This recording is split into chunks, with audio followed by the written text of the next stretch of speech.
Operation সিন্দুর hits PSL, হ্যাঁ এরকমটাই হয়েছে। সো পেশোয়ার জালমি ভার্সেস করাচি কিংসের খেলা আজকে পিএসএল পাকিস্তান সুপার লিগে, এবং এটা হওয়ার কথা ছিল রাওয়ালপিন্ডিতে, যেখানে অলরেডি অ্যাটাক হেনেছে অপারেশন সিন্দুর। ম্যাচের আগে রাওয়ালপিন্ডিতে ড্রোন হামলা।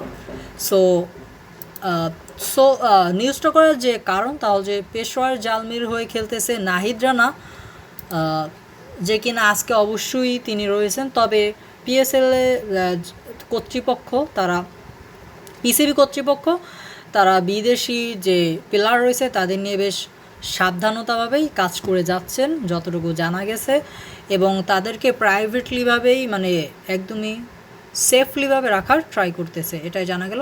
সো বড় কথা হল যে আজকে যে মাঠে খেলার কথা ছিল তো সেই মাঠেই আঘাত হেনেছে অপারেশন সিন্দুর।